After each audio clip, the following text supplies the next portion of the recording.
pelayanan. Jadi jadwal MRT misalnya yang semula keberangkatannya tiap 5 menit dan 10 menit, sekarang akan diubah mulai besok menjadi tiap 20 menit.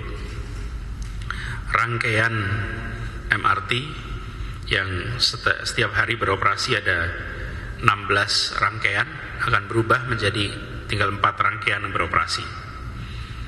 Waktunya yang semula jam 5 pagi sampai jam 24.00 sekarang berubah hanya jam 6 pagi sampai jam 6 sore. Kemudian LRT juga begitu, yang semula keberangkatannya tiap 10 menit sekarang berubah menjadi tiap 30 menit.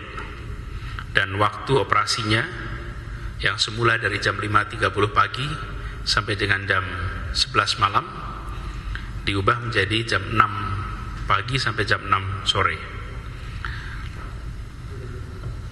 Transjakarta yang saat ini melayani 248 rute akan dikurangi secara signifikan menjadi 13 rute. Hanya 13 rute Transjakarta yang akan beroperasi dan keberangkatannya hanya setiap 20 menit.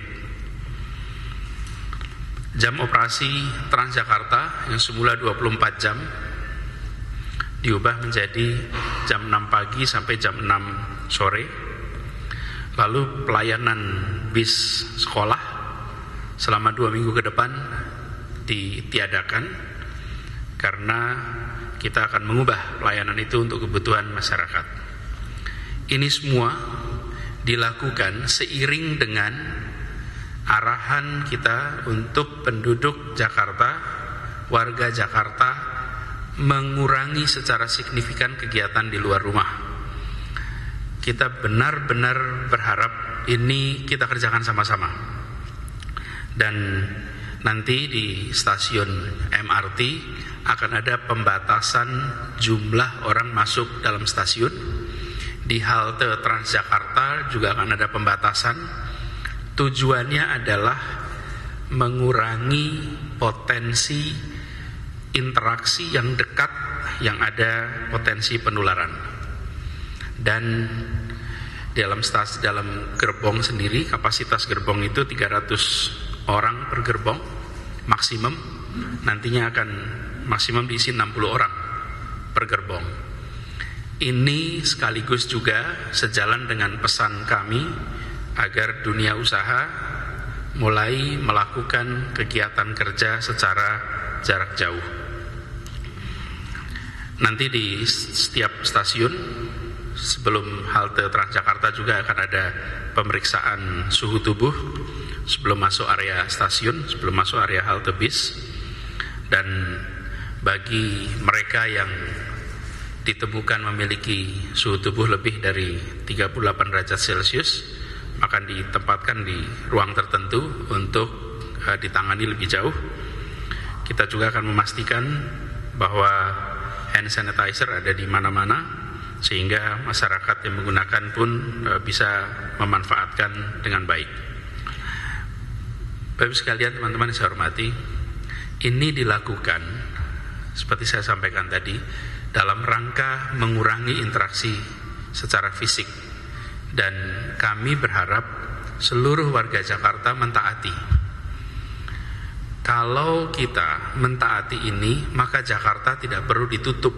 Kenapa? Karena warganya sudah memilih untuk tinggal di rumah, mengurangi interaksi fisik. Tidak perlu kemudian ada pemaksaan. Kita saksikan di berbagai negara harus dilakukan penutupan, harus dilakukan tindakan karena warganya tidak mengikuti anjuran dari pemerintahnya untuk tinggal di rumah. Bila warga mengikuti anjuran tinggal di rumah, maka insya Allah kita tidak harus melakukan dalam bentuk peraturan yang enforcementnya juga tidak sederhana.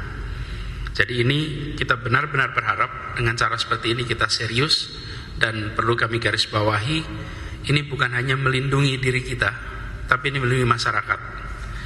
Kalau kita memilih untuk berada di rumah, artinya tidak berpotensi tertular, dan bila merasa sehat tapi carrier, maka tidak menularkan kepada yang lain. Kepada seluruh masyarakat, kami berharap untuk bisa menyesuaikan dengan jadwal transportasi kendaraan umum yang baru, dan kita berharap nantinya bila ada pertanyaan dan lain-lain silahkan hubungi kami langsung di nomor yang biasa digunakan 112. Itu saja penjelasan dari kita terkait dengan transportasi. Silahkan ada pertanyaan. 13 rute yang tadi? 13 rute yang tadi. 13 rute. Oke, nanti dikasih daftarnya ya, 13 rute. 13 koridor yang ada, itu yang berfungsi. 13 koridor. Ada lagi? Cukup? Saya rasa sudah cukup jelas teman-teman sekalian. Terima kasih, dan semoga teman-teman juga semua sehat sehingga bisa menjalankan tugas dengan sebaik-baiknya. Assalamualaikum warahmatullahi wabarakatuh.